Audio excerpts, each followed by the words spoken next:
सपने में मृत परिजनों के दिखने के क्या संकेत हो सकते हैं?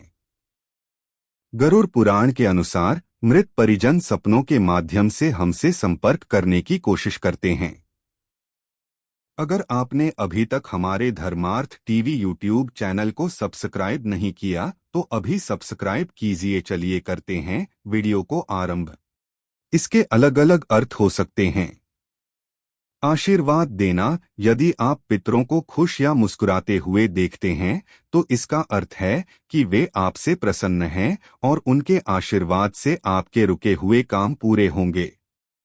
कुछ मांगना। यदि मृत परिजन सपने में बहुत दुखी, भूखे या प्यासे दिखाई दें तो यह संकेत है कि उनकी कोई इच्छा अधूरी रह गई है या उनकी मुक्ति के लिए किए गए तर्पण श्राद्ध में कोई कमी है। ऐसे में श्रीमद् भागवत गीता का पाठ या दान पुण्य करना लाभकारी होता है। सचेत करना। यदि परिजन कुछ गंभीर मुद्रा में दिखाई दें तो वे आपको भविष्य में आने वाले किसी संकट के प्रति सचेत कर रहे होते हैं।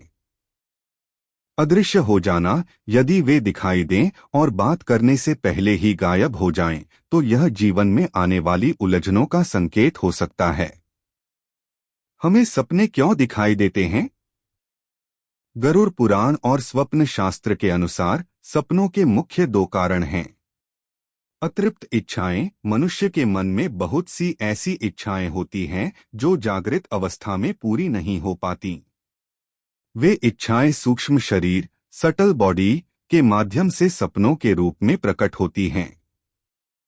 आध्यात्मिक संपर्क। सपने स्थूल जगत, फिजिकल वर्ल्ड और सूक्ष्म जगत के बीच की कड़ी हैं।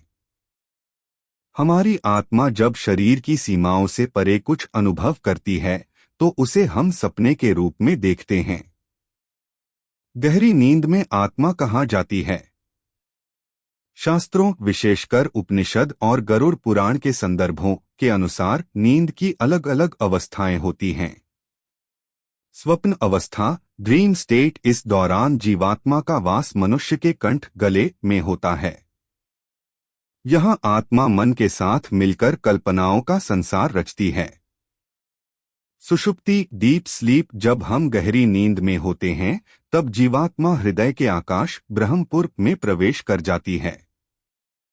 गरुड़ पुराण के अनुसार इस अवस्था में आत्मा कुछ समय के लिए परमात्मा के अत्यंत निकट होती है, जहां उसे अपार शांति का अनुभव होता है।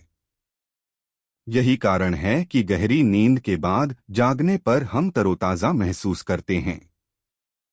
भ्रम का निवारण। अक्सर लोग सोचते हैं कि आत्मा शरीर छोड़कर कहीं बाहर जाती है, लेकिन वास्तव में वह शरीर के भीतर ही सूक्ष्म केंद्रों में स्थिर हो जाती है। यदि आत्मा पूरी तरह शरीर छोड़ दे तो वह मृत्यु कहलाती है। उपाय। यदि आपको पितरों के सपने बार बार परेशान करते हैं तो गरुड़ पुराण के अनुसार अमावस्या के दिन पितरों के निमित्त दान करना और पितृभ्यक नम मंत्र का जाप करना चाहिए।